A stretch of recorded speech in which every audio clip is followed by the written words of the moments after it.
yang semoga oleh Allah Subhanahu wa taala.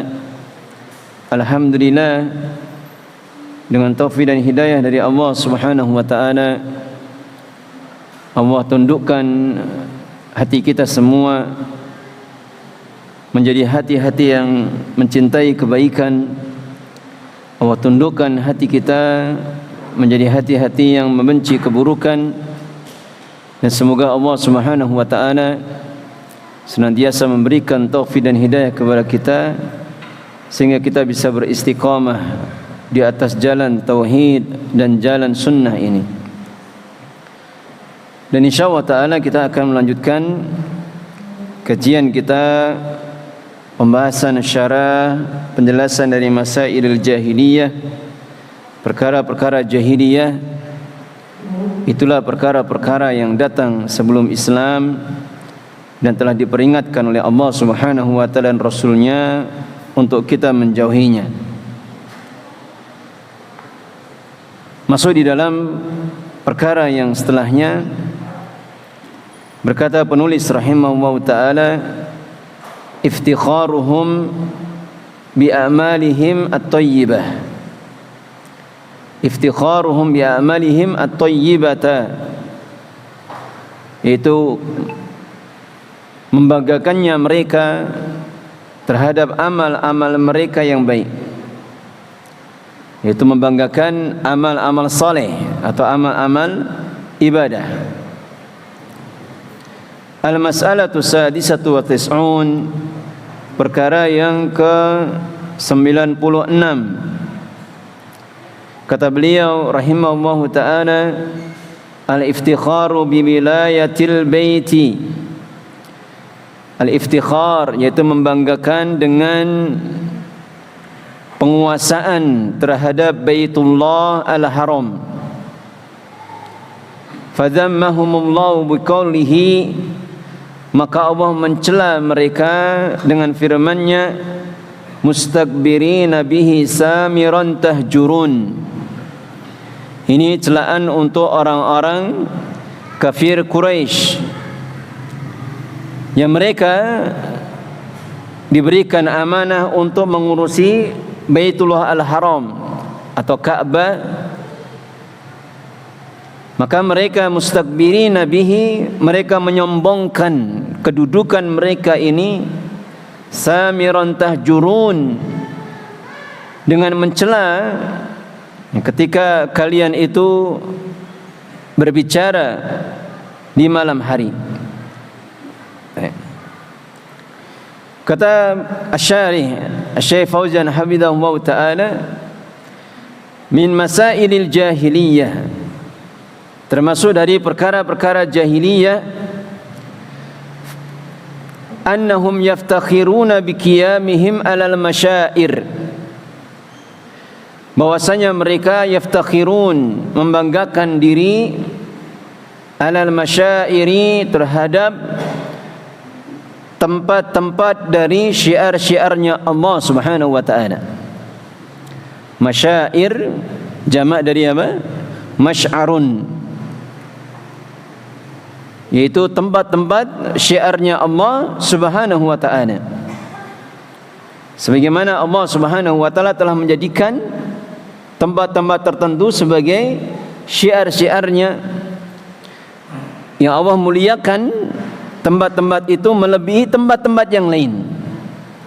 Dan tentunya ini hanya bisa ditetapkan dengan wahyu dari Allah Subhanahu wa taala.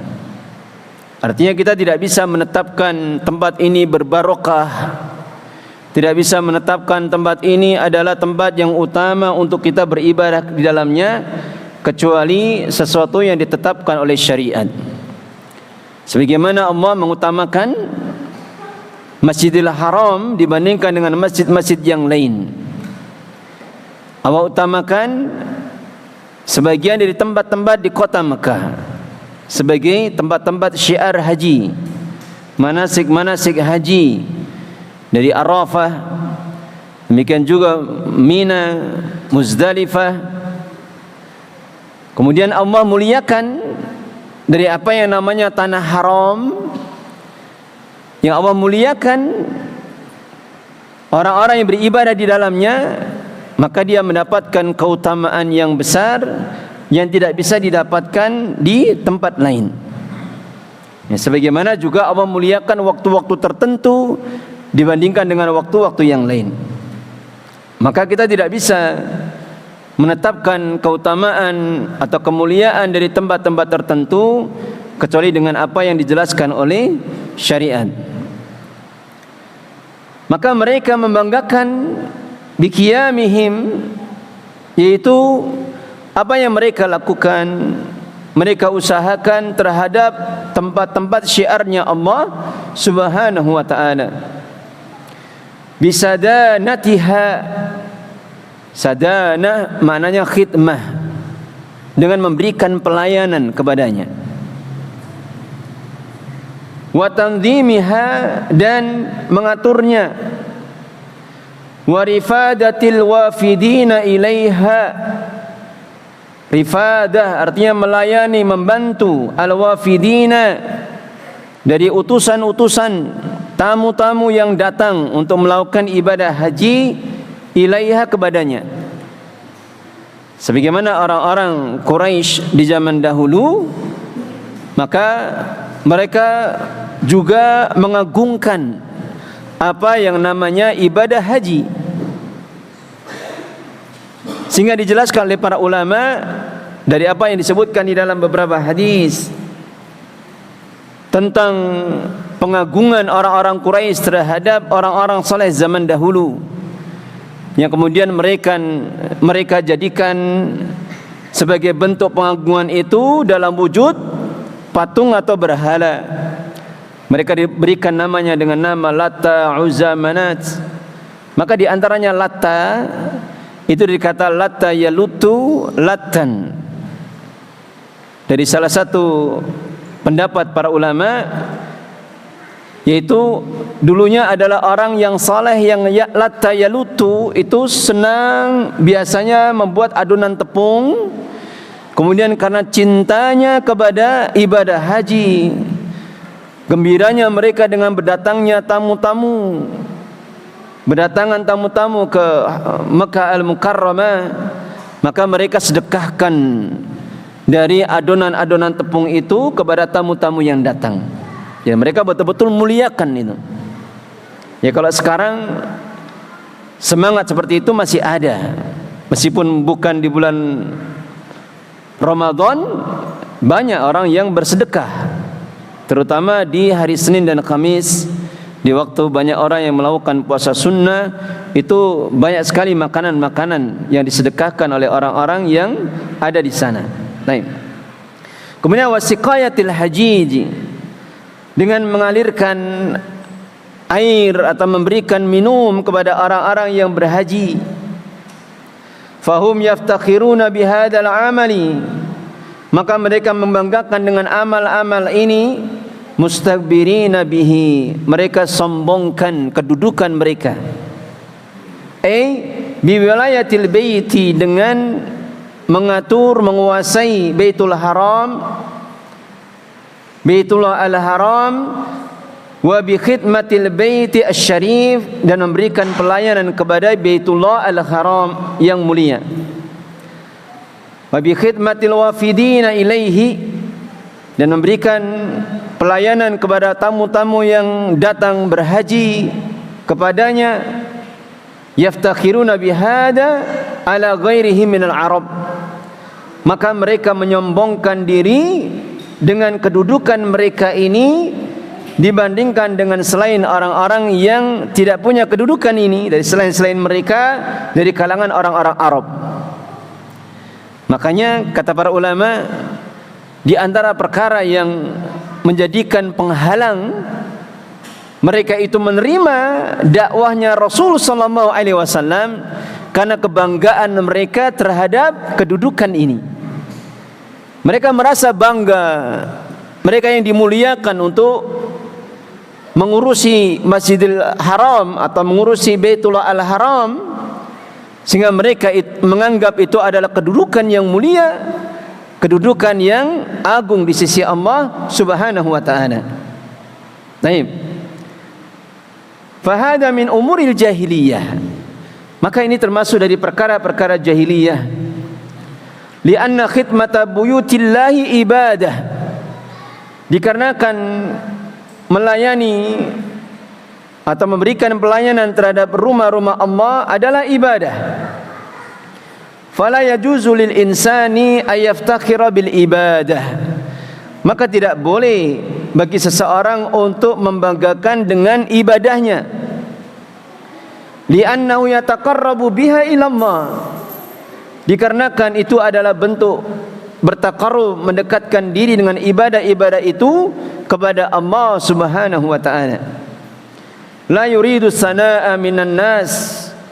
Tidak boleh dia menginginkan pujian dari manusia, wal madha dan sanjungan minan nas dari manusia, bal yahmadullaha, bahkan hendaknya dia memuji Allah Subhanahu wa taala, an ja'alahu mimman yaqumuna bihadzal amali. Mereka hendaknya memuji Allah, Allah telah jadikan dia termasuk orang-orang yang menegakkan amal ini. Orang-orang yang bisa menegakkan amal ini. Sebagaimana sekarang ini keadaan Baitullah Al-Haram dan juga Masjid Nabawi Asy-Syarif, maka di bawah pengaturan atau pelayanan dari raja dari kerajaan Saudi, langsung di bawah pengaturan raja. Maka kita bisa melihat, terutama bagi antum yang sudah pernah berkunjung ke sana, alhamdulillah bisa melihat bagaimana bentuk pelayanan mereka. Betul-betul mereka memuliakan tamu-tamu Allah Subhanahu wa taala. Demikian juga penduduknya, mereka memuliakan tamu-tamu Allah. Mereka senang bergembira dengan datangnya kaum muslimin dari tamu-tamu Allah Subhanahu wa taala. Baik. Duna ayyatakabbara bihi aw ayyaftakhira bihi. Maka hendaknya dia bergembira, dia memuji Allah Subhanahu wa taala, bersyukur dengan kedudukan ini tanpa dia menyombongkan diri atau membanggakan diri terhadap amal-amalnya tersebut. Sebagaimana sudah berlalu penjelasannya, al-ijab bil amal, membanggakan diri dengan amal-amal itu termasuk minal muhlikat, termasuk perkara-perkara yang bisa membinasakan seorang hamba. Karena itu adalah di antara hal yang bisa merusak amal-amal ibadah yang sudah susah payah kita lakukan, yaitu keadaan seorang membanggakan amalnya sendiri, membanggakan ilmunya, hafalannya, membanggakan amal-amal ibadahnya, dakwahnya, sehingga kadang seseorang merasa sudah berjasa dengan dakwah ini. Yang pernah datang satu nasihat dan peringatan dari seorang ulama, jangan pernah seseorang itu merasa berjasa di dalam dakwah ini, meskipun dengannya Allah berikan hidayah kepada ribuan manusia. Akan tapi jangan pernah seorang merasa berjasa dengan dakwah ini. Akan tapi hendaknya dia merasa berhutang budi dengan dakwah Islam. Karena seandainya Allah tidak memberikan hidayah kepadanya dengan perantaraan orang-orang yang mengajarkan ilmu kebaikan, menyampaikan hidayah kepadanya, maka tentunya dia tidak akan pernah bisa melakukan kebaikan-kebaikan di dalam dakwah ini. Baik. Fahum badalan min ayyuminu bir rasul wa bil kitabi wa yatba'uhu. Maka mereka itu sebagai gantinya dari yang seharusnya mereka beriman kepada Rasul dan juga beriman kepada kitab dan mengikuti Rasul, yaftakhiruna bi'amalihim fil bait. Maka mereka mengganti keharusan, kewajiban untuk mengimani Rasulullah sallallahu alaihi wasallam, mereka ganti cukup dengan apa? Mereka membanggakan amal-amal mereka dalam mengurusi atau melayani Baitullah Al-Haram. Karena orang-orang dari kaum yang Rasulullah sallallahu alaihi wasallam diutus kepada mereka, maka tidak ada di antara mereka itu yang tidak mengakui bahwasanya dakwah Rasulullah itu dakwah kebaikan. Bagaimana bukan dakwah kebaikan ketika Rasulullah mengajak untuk menyambung tali silaturahmi, untuk memuliakan orang-orang fakir, untuk memberikan bantuan kepada mereka, melarang dari menumpahkan darah, melarang dari berzina, mengambil hak orang lain tanpa kebenaran. Maka mereka mengakui apa yang diajarkan Nabi itu adalah kebaikan. Akan tapi mereka tidak menerima karena yang pertama adalah karena kesombongan, termasuk kebanggaan mereka sebagai kaum yang diberikan amanah untuk mengurusi Baitullah Al-Haram.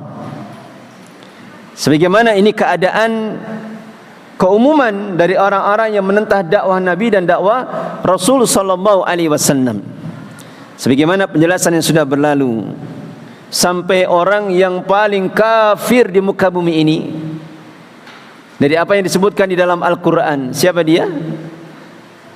Fir'aun yang mengingkari risalah dari Nabi Musa alaihissalam. Maka dengan kekafirannya sedemikian besarnya, sedemikian buruknya, tetap saja Fir'aun itu mengakui di dalam hatinya bahwasanya apa yang dia dakwakan, apa yang dia buat pengakuan untuk dirinya itu adalah perkara yang batil dan kedustaan. Fir'aun mengakui itu. Nah, sebagaimana apa yang dikatakan oleh Nabi Musa alaihissalam kepadanya, qala laqad alimta ma anzala haula'i illa rabbus samawati wal ard. Nabi Musa mengatakan, sungguh engkau wahai Fir'aun, sungguh engkau telah mengetahui tidaklah ada yang menurunkan, menciptakan langit-langit dan bumi ini kecuali Rabbus samawati wal ard, kecuali Rabb, pemilik, pengatur dan pencipta dari langit-langit dan bumi. Artinya dakwaan dia, pengakuan dia itu ucapan yang dusta yang sebetulnya dia sadari. Hanya saja dia melakukan ini karena apa? Karena kesombongan, karena takutnya hilangnya kekuasaan dia, larinya manusia tidak tunduk dan menyembah kepadanya. Maka ini yang menghalangi dia untuk mendapatkan hidayah dari apa yang disampaikan oleh Nabi Musa alaihissalam. Wa yadunnu anna hada yakfihim an ittiba'il kitab wa tiba'ir Rasul sallallahu alaihi wasallam. Maka orang-orang Quraisy itu menyangka bahwasanya kedudukan mereka ini sudah mencukupi mereka dan tidak perlu lagi untuk mengikuti dan mengimani Alkitab dan mengikuti Rasulullah sallallahu alaihi wasallam. Hada wajhu dzammi lahum. Maka ini adalah sisi celaan untuk mereka. Annahum i'tadu an ittiba'il kitabi bi khidmatil bait. Bahwasanya mereka itu telah mengganti dari keharusan untuk mengikuti kitabullah Al-Quran Al-Karim, mereka ganti dengan mencukupkan dengan melayani Baitullah Al-Haram. Dhannan minhum annaha takfihim, yaitu dengan alasan atau persangkaan dari mereka bahwasanya itu sudah mencukupi mereka. Fahada min umuril jahiliyah. Maka ini termasuk dari perkara-perkara jahiliyah. Wallahu jalla wa ala yaqul, dan Allah Subhanahu wa taala telah berfirman, aja'altum siqayatal haji wa imaratal masjidil haram kaman amana billahi wal yaumil akhir wa jahada fi sabilillah la yastawuna indallah. Allah taala telah berfirman, dan ini celaan untuk orang-orang Quraisy, apakah kalian telah menjadikan, memberikan minum kepada orang-orang yang berhaji dan memakmurkan Masjidil Haram dengan ibadah haji, dengan tawaf, dengan sa'i, itu sama seperti orang yang beriman kepada Allah dan hari akhir dan berjihad fisabilillah. La yastawuna indallah. Allah Ta'ala berfirman, mereka itu tidak sama di sisi Allah Subhanahu wa ta'ala. Naam, siqayatul haji wa imaratul masjidil haram amalun salih. Benar kata beliau, memberi minum orang-orang yang berhaji, memakmurkan masjidil haram, itu adalah amal salih. Walakin la yaftakhirul insanu bihada. Akan tapi tidak boleh bagi seseorang untuk membanggakan kedudukan ini. Wa yadunnu annahu yakfihi, dan dia menyangka itu sudah mencukupinya. Bal alaihi ayashama bil a'mali salihah, bahkan hendaknya dia berusaha untuk memperhatikan atau mengusahakan amal-amal saleh yang lain. Allati hiya ajallu min siqayatil haji wa imaratil masjidil haram, yang amal-amal saleh itu tentunya lebih utama, lebih mulia sekedar dari memberikan minum orang yang berhaji dan memakmurkan masjidil haram. Wa yal jihadu fisabilillah, itulah bentuk dari jihad fisabilillah. Wal imanu billah, dan beriman kepada Allah. Wal hijrah, dan berhijrah. Wa amali jalilah, dan amal-amal yang mulia. Fal insanu la yaktasiru ala amalin wa yadunnu annahu yakfihi, maka tidak boleh bagi seseorang itu untuk sekedar mencukupkan terhadap satu amalan dan dia menyukupkan, atau dia menyangka bahwasanya itu bisa mencukupinya. La siyama idza dhanna annahu yakfihi an ittiba'il Qur'ani was sunnah. Terlebih lagi jika dia menyangka bahwasanya amalannya itu sudah mencukupinya, itu bisa mencukupinya dari mengikuti Al-Qur'an dan sunnah.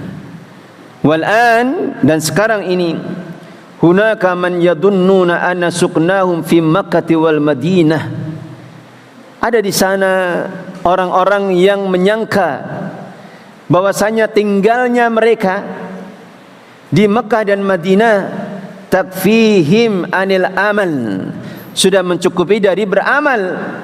Hatta qala qailuhum, sehingga berkata seseorang dari mereka, an-naimu fihi, ini ucapan orang-orang Mekah dan Madinah.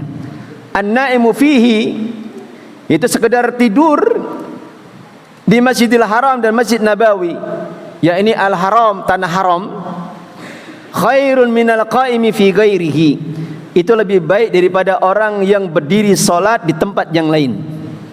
Ayat wa hadza ghururun minasyaitan, maka ini adalah tipu daya dari syaitan.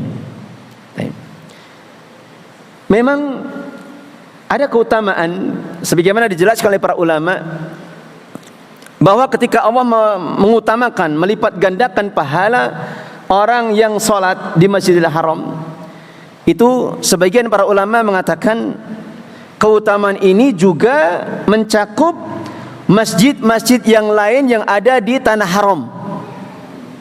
Paham ini? Jadi tanah haram itu dikeutamakan, ada batasannya. Nanti ada tanda di sana, kita bisa melihat batas tanah haram. Tentunya pakai bahasa Arab atau bahasa Inggris, kalau bahasa Indonesia tidak ada. Maka masjid-masjid yang ada di sana di batas wilayah tanah haram, tidak semuanya wilayah Mekah tanah haram. Maka dikatakan oleh para ulama, salat di sana itu mempunyai keutamaan sebagaimana salat di Masjidil Haram. Oleh karena itulah sebagian para jamaah dari umrah haji, kadang mereka mencukupkan untuk salat di masjid-masjid sekitar Masjidil Haram ketika mereka kesulitan atau kelelahan untuk datang ke Masjidil Haram. Ya, karena salatnya di Masjidil Haram berapa kali lipat dibandingkan salat di masjid yang biasa? 100.000, bayangkan.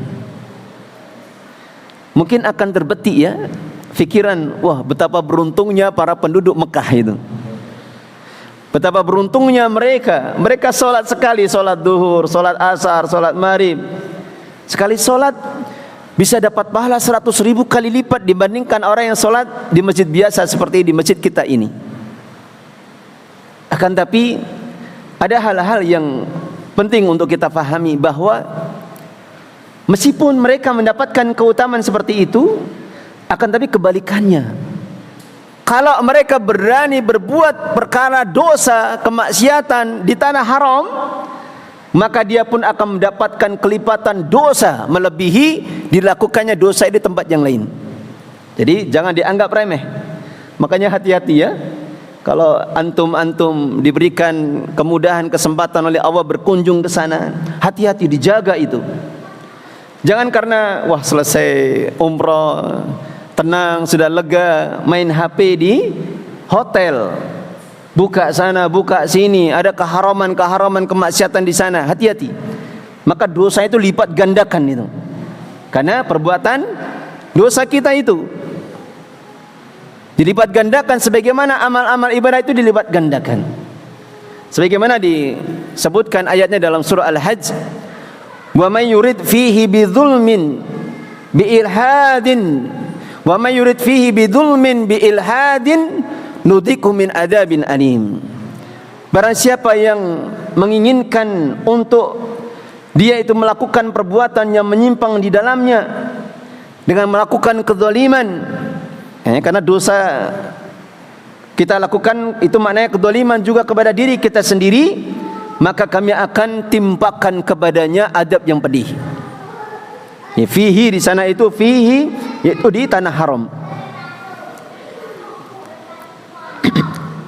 Akan tapi di sana ada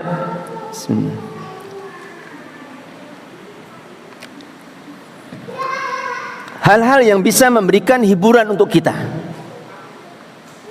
Bahwa kapan seseorang itu beramal dengan satu amalan-amalan tertentu yang dia tegakkan itu syarat-syaratnya, rukun-rukunnya, sehingga itu menjadi amalan-amalan yang bernilai, itu bisa jadi bisa mengalahkan pahala besarnya pahala itu dibandingkan orang-orang yang beramal di tanah haram atau khususnya di Masjidil Haram. Dan ini hendaknya yang harus kita perhatikan. Bagaimana caranya kita beramal dengan amal yang mungkin kita tidak bisa beramal dengan amal yang banyak. Bisanya amal-amal yang sederhana, amal-amal yang sedikit, akan tapi bisa bernilai di sisi Allah melebihi amal-amal dilakukan di tanah haram. Maka di sana ada faedah yang dijelaskan oleh para ulama. Di antaranya hal-hal yang harus kita perhatikan agar al-ujur itu yudha'af, pahala-pahala itu bisa dilipat gandakan. Maka yang pertama adalah hal yang kita fahami semua, hendaknya kita berusaha mewujudkan keikhlasan di dalam amal. Ini yang pertama. Jadi bagaimana caranya kita melipat gandakan amalan itu? Meskipun amal-amal yang sederhana, amal-amal yang sedikit, akan tetapi bisa dilipat gandakan pahalanya. Maka yang pertama adalah dengan mewujudkan keikhlasan, menjaga niat, meluruskan niat, memperbaiki niat-niat kita. Dan ini hendaknya kita perhatikan di dalam semua amal ibadah. Kenapa demikian? Ya karena tidaklah kita ini diciptakan di dunia ini kecuali untuk apa? Mengikhlaskan ibadah kepada Allah. Apa dalilnya? Antum hafal semuanya insyaallah. Dalam surah Al-Bayyinah Allah Ta'ala berfirman, "Wa ma umiru illa liya'budullaha mukhlishina lahuddin." Dan tidaklah mereka diperintahkan kecuali untuk mengikhlaskan agama. Mengikhlaskan agama maknanya mengikhlaskan ibadah. Sebagaimana penjelasan para ulama ahli tafsir. Mukhlishina lahuddin artinya mukhlishina fit ta'ah. Mengikhlaskan di dalam ketaatan. Hunafa, dengan senantiasa bersikap lurus untuk menegakkan tauhid kepada Allah dan meninggalkan kesyirikan. Ya, karena yang namanya riya itu adalah juga kesyirikan. Maka amal-amal apapun juga kalau kita jaga keikhlasannya, dibuang keinginan untuk mencari pujian, sanjungan, pengakuan, maka amal-amal ini akan menjadikan amal-amal yang berlipat ganda pahalanya. Meskipun amal-amal yang sederhana. Tentunya kita pernah mendengar hadis bagaimana seorang hamba yang dia menyingkirkan gangguan di jalan dari duri, bebatuan, maka itu saja menjadikan sebab Allah mengampuni dosa-dosanya. Maka apa yang hendak kita katakan kepada orang yang melakukan amalan yang lebih dari itu? Seperti apa? Orang-orang yang menghilangkan duri, kesyirikan, kekufuran dari hati-hati manusia sehingga dia mau menerima dakwah tauhid, maka ini tentunya amal yang jauh lebih besar lagi pahalanya. Maka yang kedua, di antara amal-amal yang bisa dilipat gandakan adalah apa? Mengajarkan kebaikan. Mungkin sekedar memberikan nasihat, mungkin sekedar mengajarkan hal yang ringan, seperti seorang ayah atau ibu mengajarkan kebaikan kepada anaknya, mengajarkan sholat, mengajarkan membaca Al-Quran. Lebih-lebih lagi orang-orang yang mengajarkan kepada manusia secara umum, maka ada di sana pahala yang akan berlipat ganda terus-menerus mengalir. Sebagaimana disebutkan di dalam beberapa hadis. Di antaranya hadis yang disebutkan oleh Rasulullah SAW, "Man dalla ala khairin kana lahu minal ajri wa ajri man ittaba'ahu wa la yanqusu min ujurihim syai'a ila yaumil qiyamah."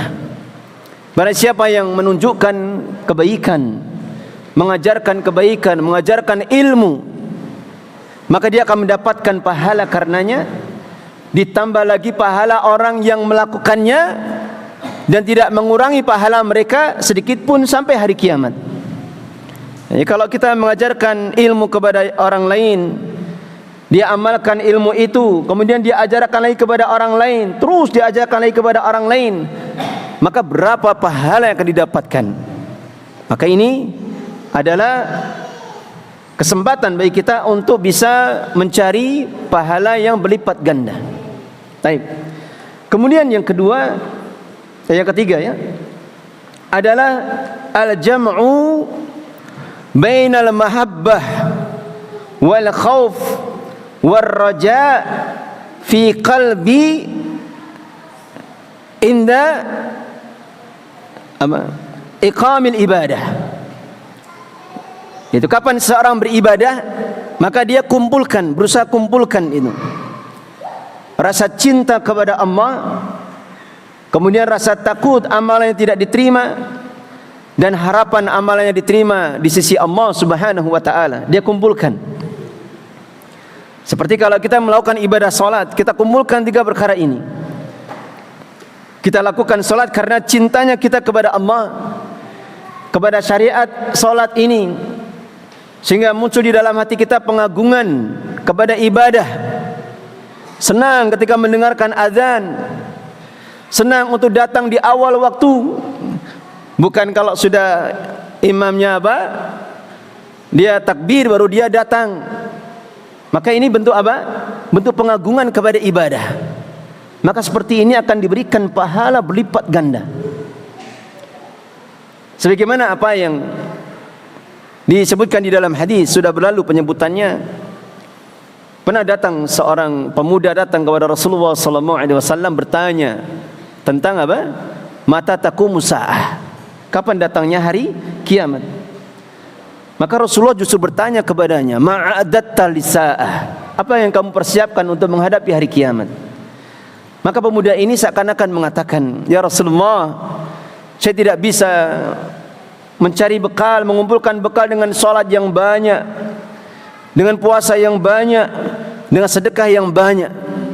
Akan tapi aku siapkan diri untuk menghadapi hari kiamat bi hubbillahi wa rasulih, dengan mencintai Allah dan mencintai Rasulnya sallallahu alaihi wasallam. Maka Rasulullah mengatakan kepada pemuda itu, anta ma'aman ahbabta, engkau kelak akan bersama dengan orang yang engkau cintai. Maka tidak ada kedudukan yang paling mulia bagi seorang hamba melebihi ketika seorang hamba itu dikumpulkan bersama Nabi kelak di yaumil qiyamah. Meskipun dia amalannya sedikit, amalnya sederhana, tapi ketika dia cinta kepada Allah, dia agungkan ibadah, dia hadirkan hati dengan rasa takut amal tidak diterima, harapan untuk diterima amal-amal ibadahnya, maka ini bisa melipat gandakan pahala. Sedangkan kecintaan kita kepada Allah itu juga apa? Perkara yang menjadikan sebab atau suatu syarat Allah memasukkan ke dalam hati kita cahaya keimanan. Kenikmatan iman itu hanya dengan cintanya kita kepada Allah. Sebagaimana hadis yang sering kita dengar, Rasulullah sallallahu alaihi wasallam bersabda, "Salasun man kunna fihi wajada bihinna halawatal iman." Ada 3 perkara yang jika 3 perkara itu ada padanya, maka dia akan mendapatkan manisnya keimanan, kelezatan keimanan.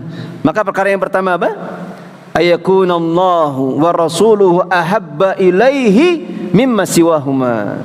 Dia jadikan Allah dan Rasulnya itu lebih dicintai, paling dicintai melebihi dari selainnya. Maka baru Allah akan masukkan ke dalam hati seorang hamba itu kenikmatan iman, kecintaan kepada agama Allah Subhanahu wa taala akan menjadikan sebab dia merasakan manisnya keimanan. Baik. Kemudian disebutkan di sini di antara perkara yang bisa melipat gandakan pahala, itulah apa yang kita pahami, yaitu dengan hendaknya seorang muslim itu bersungguh-sungguh di dalam mendidik anak-anaknya, bersungguh-sungguh di dalam mendidik anak-anaknya, mengajarkan mereka akidah, mengajarkan mereka ibadah, menanamkan kecintaan kepada Allah, pengagungan kepada Allah, pengagungan kepada ibadah. Maka ini bentuk apa? Bentuk dari perbuatan yang bisa menjadikan sebab akan dilipat gandakannya pahala. Ya, karena di antara perkara yang bisa menjadikan sebab mengalirnya pahala terus menerus adalah apa? Waladun salih yad'ulah. Nabi SAW bersabda, "Idza matal insanu inqata 'amaluhu illa min salasin." Jika meninggal seorang hamba itu maka akan terputus amal-amalnya kecuali dari 3 perkara. Yang pertama dari apa? Shadaqatun jariyah. Apa makna sedekah jariyah? Sedekah jariyah ini maknanya apa? Mana sedekah jariyah apa maknanya? Wakaf.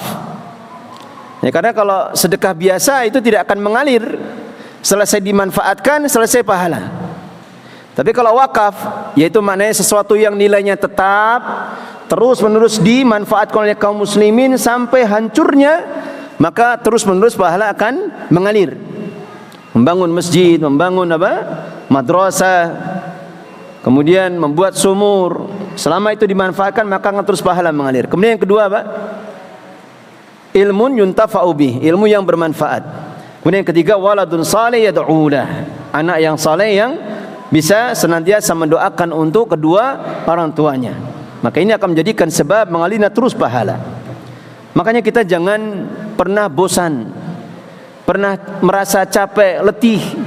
Ini anak saya kok susah sekali apa? Dinasihati. Nah, makanya mendidik anak itu dari kecil agar fitrahnya itu senantiasa terjaga.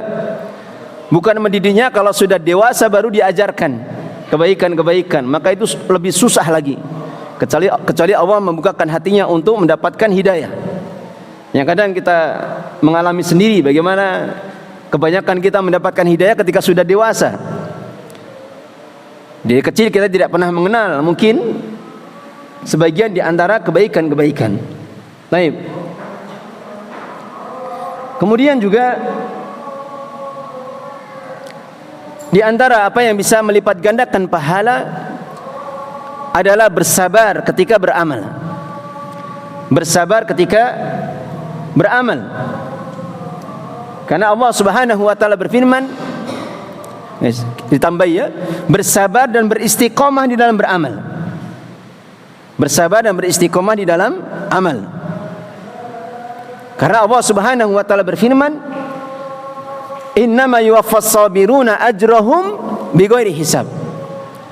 Sesungguhnya akan disempurnakan pahala orang-orang yang bersabar itu tanpa hisab.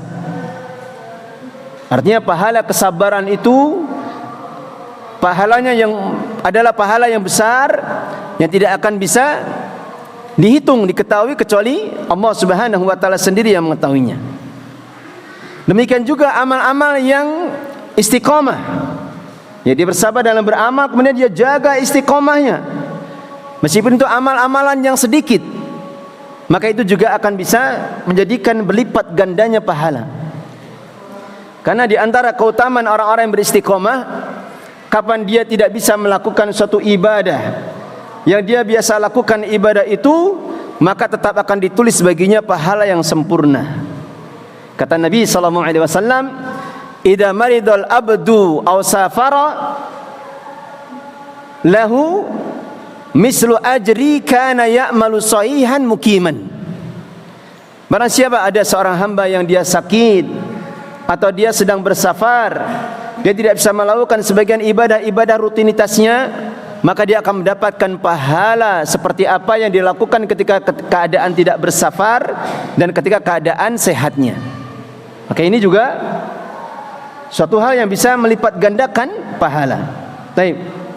Kemudian juga di antara amal-amal yang bisa menjadikan sebab dilipat gandakannya pahala adalah dengan membanyakkan doa.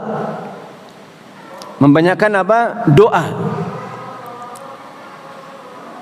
Dan di antara doa yang bisa menjadikan besarnya pahala adalah mendoakan orang lain kebaikan, hidayah dalam keadaan saudaranya itu tidak mengetahui. Mendoakan orang lain hidayah, taufik dalam keadaan saudaranya itu tidak mengetahuinya. Kata Nabi sallallahu alaihi wasallam, "Man da'a li akhihi bi dhahril ghaibi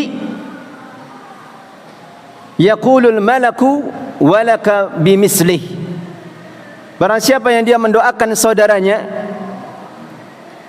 dalam keadaan saudaranya itu tidak mengetahuinya, maka akan berkata seorang malaikat kepadanya, walaka bimislih, untuk kamu yang semisalnya. Dan ada nasihat di sini yang berharga, masya Allah. Tidak ada di antara kita ketika Allah tunjukkan kepada kita jalan kebaikan seperti ini, kita bisa berada di atas jalan tauhid, memahami sunnah, petunjuk Nabi sallallahu alaihi wasallam, kecuali dengan perantaraan seorang hamba, perantaraan seorang alim. Kita semuanya punya guru-guru. Maka di sini ada nasihat yang berharga, bahwa di antara apa yang banyak dilakukan oleh para ulama, mereka itu begitu bersemangat di dalam membanyakkan doa untuk guru-guru mereka. Ini nasihat untuk kita. Sebagaimana dikatakan oleh Al-Imam Ahmad rahimahullah ta'ala, kata beliau, ma bittu mundu salasina sanah illa wa ana ad'u li syafi'i wa astaghfiru lahu. Subhanallah. Kata beliau, tidaklah aku bermalam, tidaklah aku tidur sejak 30 tahun kecuali aku senantiasa mendoakan kebaikan, ampunan untuk Al-Imam Asy-Syafi'i. Ya, karena Al-Imam Syafi'i adalah gurunya Imam Ahmad. Subhanallah. Bayangkan, ma bitu mundu salasina sanah. Tidaklah aku tidur selama apa? Sejak 30 tahun itu, bayangkan. Kecuali aku senantiasa mendoakan kebaikan dan ampunan untuk Al-Imam Asy-Syafi'i.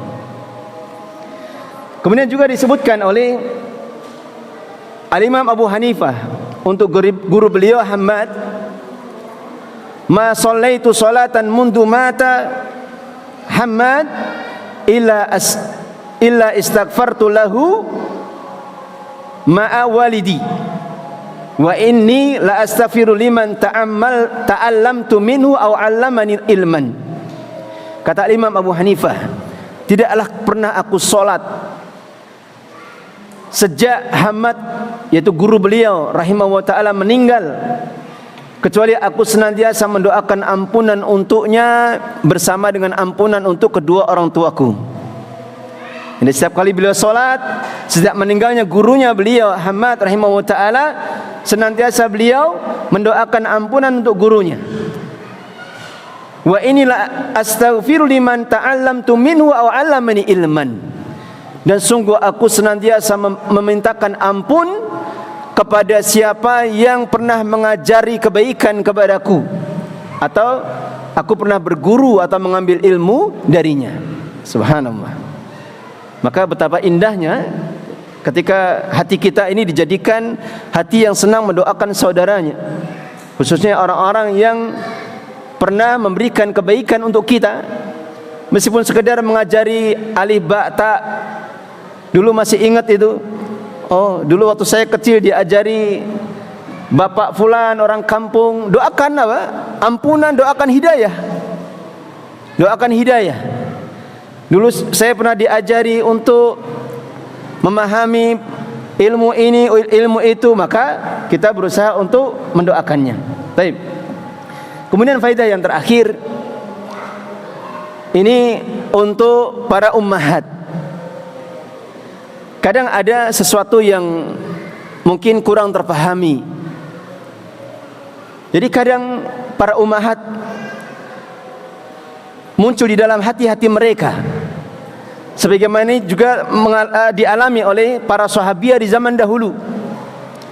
Jadi pernah disebutkan di dalam sebuah hadis, para sahabiah mendatangi Rasulullah SAW, ya Rasulullah, ij'alni yauman tu'allimuni atau tu'allimuna, jadikan satu hari sehingga engkau bisa mengajarkan ilmu kepada kami. Makanya Rasulullah ada mengkhususkan satu hari, mungkin di dalam satu pekannya beliau khususkan untuk para wanita, para sahabiah, yang karena kecemburuan mereka melihat orang laki-laki itu diberikan kesempatan beramal yang lebih banyak.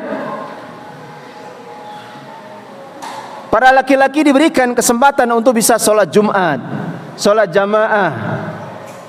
Meskipun wanita juga boleh sholat jamaah. Demikian juga berjihad fisabilillah, atau dengan harta-harta mereka, mereka bisa bersedekah. Sedangkan para wanita tidak bisa mencari nafkah sendiri karena kesibukan melayani suami dan anak-anaknya. Maka hal yang harus dipahami bahwa di antara keadilan Allah Subhanahu wa taala, dengan sibuknya para ibu, para ummahat di rumah melayani suaminya dan anak-anaknya, yang kadang anak-anaknya itu banyak sehingga tidak punya waktu untuk datang ke masjid, mendatangi majelis ilmu, tidak bisa belajar sebagaimana belajarnya kaum laki-laki. Maka ketahuilah, di antara keadilan Allah Subhanahu wa taala, Allah letakkan pahala yang besar itu pada bentuk khidmah kalian kepada para suami.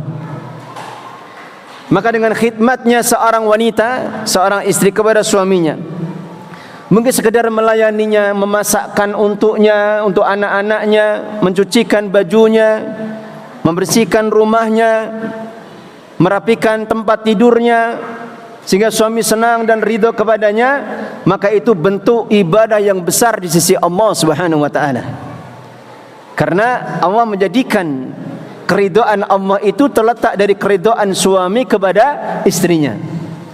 Rasulullah SAW telah menyebutkan di dalam hadisnya, waladhi nafsi biyadihi la tu'addil mar'atu haqqa rabbiha hatta tu'addiya haqqa zawjiha.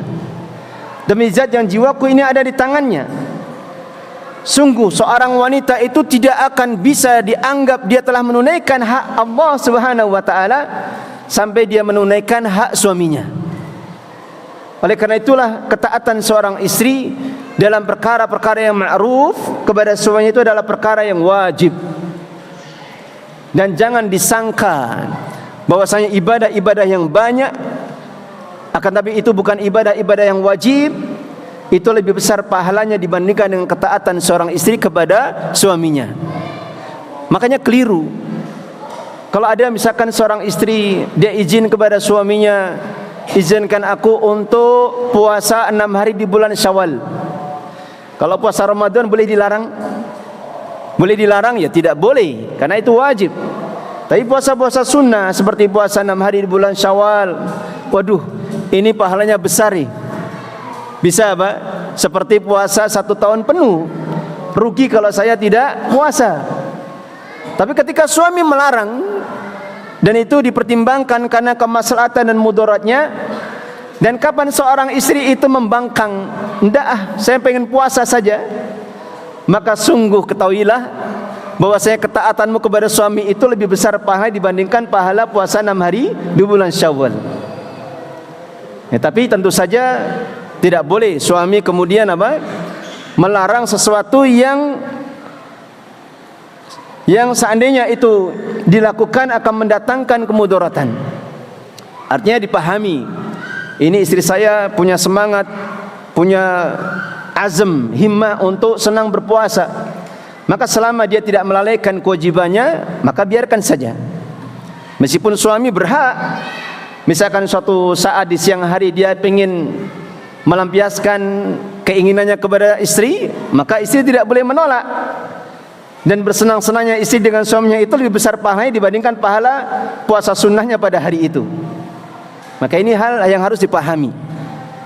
Allah letakkan pahala yang besar dari khidmahnya, melayaninya, ketaatan seorang istri kepada suami-suami mereka. Dan itu melebihi dari pahala solat jamaah, melebihi pahala dari solat Jum'ah. Seandainya dia melakukannya, dia datang ke masjid untuk solat jamaah. Nah, sehingga penting bagi seorang suami untuk memperhatikan tarbiyah atau pendidikan istri-istrinya. Didik mereka dengan pendidikan untuk memahamkan akidah mereka, tanamkan akidah kepada mereka, keimanan, tanamkan untuk memperhatikan kewajiban-kewajiban agamanya, kemudian hasung mereka untuk belajar. Ya, kadang para ummahat itu sebagian ada yang belum bisa baca Al-Quran dengan baik dan benar, padahal bagaimana nanti mengajari anak-anak mereka, sehingga tidak bisa mengajari anak-anak mereka karena belum belajar. Bahkan sebagian kadang terjadi hal-hal yang seharusnya tidak perlu untuk terjadi. Ya, kadang orang tua mengajari anaknya malah disalahkan. Ya, umi yang salah, yang benar ini kata ustadz. Ya, karena umnya belum belajar, dia tidak tahu. Atau abinya sedang baca Quran, disalahkan sama anaknya, salah bi itu. Nah, ini jangan sampai terjadi. Kapan kita punya waktu luang, ada kesempatan belajar, apalagi orang-orang yang punya kekayaan, dia tidak punya waktu untuk ke masjid, undang orang yang bisa mengajar, dia sisihkan hartanya itu, yang penting dia bisa belajar agama. Baik, ini diantara apa yang bisa kita jadikan sebagai nasihat untuk kita bersama. Dan mungkin ada sisa waktu, kalau ada pertanyaan silahkan.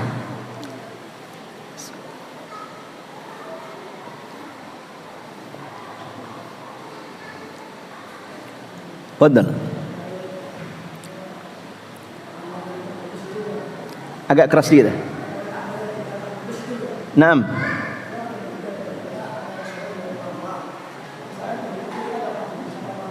Naam. Orang tuanya tidak pernah mendidik. Nah, apakah itu juga bermanfaat untuk orang tuanya? Baik. Masya Allah. Alhamdulillah. Barakallahu fiik. Pertanyaan-pertanyaan seperti ini kadang muncul. Dan ini sudah pertanyaan yang sekian kalinya. Ada suatu iskal, pertanyaan yang kadang muncul di benak kita. Bagaimana dulu anak yang waktu kecilnya tidak pernah dididik kebaikan, tidak pernah diajari agama, kemudian Allah berikan kasih sayangnya kepadanya, dia mendapatkan hidayah di waktu dewasa. Maka bagaimana ini? Apakah kesolehan anak itu dan doa-doanya itu bermanfaat untuk orang tuanya? Maka kita katakan, kita jawab, selama dia adalah anak yang saleh, maka kapan saja dia mendapatkan hidayah, maka doanya, amal-amal ibadahnya itu tetap akan bermanfaat untuk orang tuanya. Meskipun kadang ada kejadian anak itu tidak pernah bertemu sama orang tuanya sejak bayi, dipisahkan oleh orang tuanya karena suatu sebab. Lalu ketika dewasa baru dia tahu kalau dia punya orang tua. Maka kapan dia tetap mendoakan orang tuanya, ini tetap bermanfaat. Makanya ini pentingnya. Pentingnya apa? Niat kebaikan. Ya, kalau untuk ukuran kita alhamdulillah. tidak ada hati kita yang tidak menginginkan anak-anak kita itu menjadi anak-anak yang saleh. Akan tapi kadang keadaan-keadaan tertentu, maka niatnya seperti itu akan memberikan manfaat kelak di kemudian hari. Artinya tetap dalam keadaan apapun juga, meskipun dengan kelemahan, kekurangan, keterbatasan dia untuk bisa mendidik anak-anaknya itu, dia punya keinginan kepada Allah, kemudian dia berdoa juga kepada Allah untuk menginginkan anak-anak yang saleh. Maka kapan Allah Subhanahu wa taala mengendaki anaknya itu menjadi saleh, meskipun tidak dengan sebab dari tangannya atau sebab dari pengajarannya, maka tetap saja itu memberikan manfaat untuk kedua orang tuanya. Meskipun dulu tidak pernah mendidiknya sama sekali, tetap akan memberikan manfaat kepada kedua orang tuanya. Dan ini adalah keadilan dari Allah Subhanahu wa taala, sebagaimana apa yang disebutkan di dalam salah satu hadis, bahwasanya kelak akan ada seorang hamba yang ketika di yaumul qiyamah, ketika dia tadinya diazab oleh Allah Subhanahu wa taala di neraka jahanam, kemudian tiba-tiba Allah angkat itu, maka muncul rasa keheranan. Ini kenapa ini? Apa sebabnya ini? Kok tiba-tiba aku diangkat? Dengan penuh kegembiraan tentunya. Atau seorang hamba yang tadinya hendak dimasukkan ke dalam neraka, tiba-tiba Allah pindahkan itu. Atau seorang hamba yang tadinya di neraka yang paling di surga yang paling rendah kedudukannya, tiba-tiba Allah angkat derajatnya. Maka dikatakan di dalam hadisnya, ketika ditanya, "Anna lihada?" Apa sebab ini? Aku mendapatkan perkara ini. Maka Rasulullah SAW mengatakan, "Bi istighfari waladik." Itu adalah dengan sebab istighfar atau mintanya ampun anak-anakmu. Maka ini pentingnya kita mengusahakan itu kesolehan anak-anak kita, mengusahakan kesolehan anak-anak kita. Kemudian kalau ada pertanyaan, apakah doa selain dari anak soleh itu juga memberikan manfaat? Maka jawabannya apa? Memberikan manfaat tidak? Jadi kalau ada orang sudah meninggal, didoakan saudaranya, bukan anaknya, apakah itu memberikan manfaat? Jawabannya apa? Memberikan manfaat. Karena seandainya ini tidak memberikan manfaat, kata para ulama, maka tidak ada faedahnya Rasulullah SAW mengajarkan doa kepada Aisyah istri beliau radhiyallahu anha, doa ketika masuk makom atau makabir, kuburan. Apa doanya? Assalamualaikum ya ahlad diyar minal muslimina wal mu'minin wa inna insya'allaha bikum nas'alullaha lana walakumul afiyah. Kita meminta kepada Allah untuk kami dan untuk kalian al-afiyah, keselamatan. Maka seandainya itu tidak memberikan manfaat, tentunya Rasulullah tidak akan mengajarkan doa ini. Baik. Kemudian dalil yang lain adalah hadis yang pernah mungkin kita dapatkan, yaitu bisa memberikannya syafaat doanya kaum muslimin ketika salat janazah. Dalam satu riwayat disebutkan 40 al-muwahhidin, para ahlu tauhid. Atau disebutkan dalam riwayat yang lain 100 orang-orang yang tidak menyekutukan Allah. Maka dikatakan oleh Nabi SAW, cukuplah bagi dia itu menjadi syafaat baginya. Maka itu bisa menjadikan syafaat baginya. Ya, oleh karena itulah ya kadang ketika terjadi mungkin ada sebagian di antara orang tua kita meninggal, maka teman-teman yang punya waktu luang itu bisa menyisihkan waktunya untuk memberikan manfaat kepada orang yang membutuhkan syafaat seperti itu. Bisa jadi itu bisa meringankan azab ketika dia memang berhak untuk diazab. Bisa jadi menjadikan sebab diangkatnya diselamatkannya dari masuk neraka ketika Allah memang menghendaki seperti itu. Baik. Ada yang lain? Ada pertanyaan lain, silakan. Bismillah.